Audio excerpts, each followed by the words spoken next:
Assalamualaikum warahmatullahi wabarakatuh. Ini bosan di rumah, ya main ke kebun belakang. Kenapa pertumbuhan kasus terinfeksi corona itu berkembang begitu cepat dari hari ke hari, dan hari ke satu ke hari berikutnya jumlah perkembangannya sekian kali lipat. Itu karena eh, dalam kasus ini hubungan keterkaitan antara waktu dengan pertumbuhan kasus corona itu tidak bersifat linear, akan tetapi bersifat eksponensial. Artinya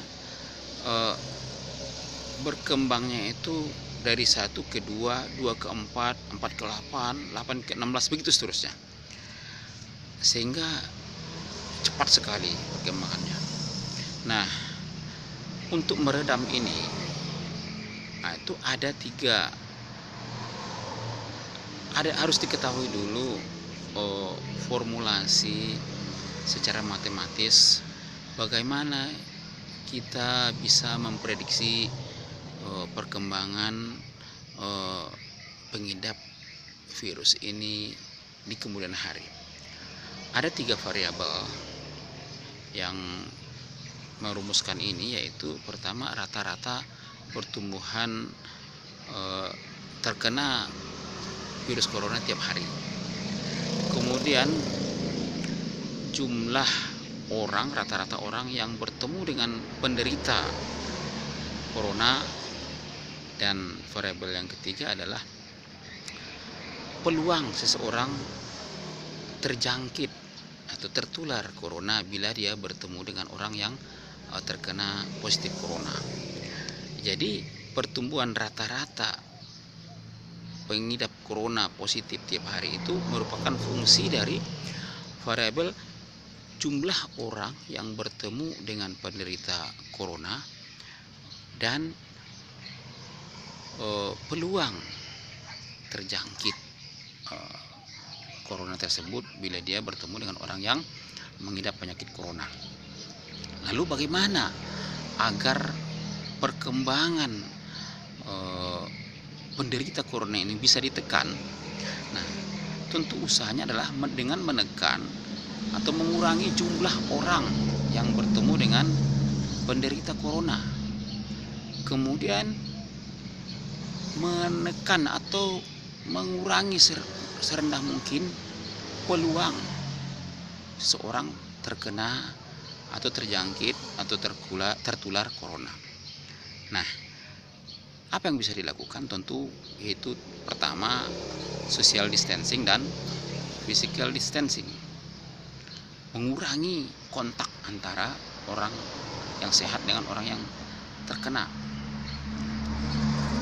Yang ketiga adalah dengan meningkatkan imunitas tubuh di masing-masing individu. Nah, itu tentu bersifat pencegahan. Lalu apabila sudah terjadi ada kasus, maka tindakan pemerintah itu adalah pertama, mengisolasi mereka yang terkena, diisolasi, dijauhkan dari masyarakat. Kemudian tentu program pembatasan sosial berskala besar ini tentu membutuhkan suatu pengorbanan. Coba orang-orang yang harus tinggal di rumah sementara dia hari-hari harus mencari nafkah untuk kebutuhan dia sehari-hari. Tukang ojek misalnya, pedagang misalnya, pedagang keliling, pedagang di pasar. Lalu bagaimana kalau mereka ini harus kita suruh tinggal di kebun? Bagaimana untuk memenuhi kebutuhan pokok mereka? Nah, disinilah selain pemerintah harus menyiapkan untuk makan pokok mereka, tentu di sini diharapkan adalah orang-orang yang kehidupannya berkelebihan, menyumbang atau membantu mereka yang secara ekonomis kurang.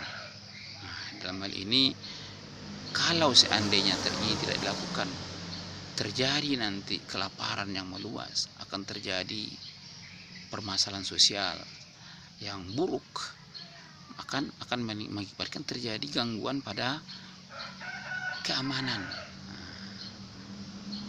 Apabila terjadi gangguan keamanan, maka yang rugi siapa? Yang susah siapa? Semua, termasuk yang kaya. Dan ini sudah terjadi, pernah terjadi di masa-masa yang lalu. Oleh karena itu, mari kita peduli untuk mensukseskan PSBB dari pemerintah ini, semua tanpa terkecuali. Mudah-mudahan ini bisa bermanfaat.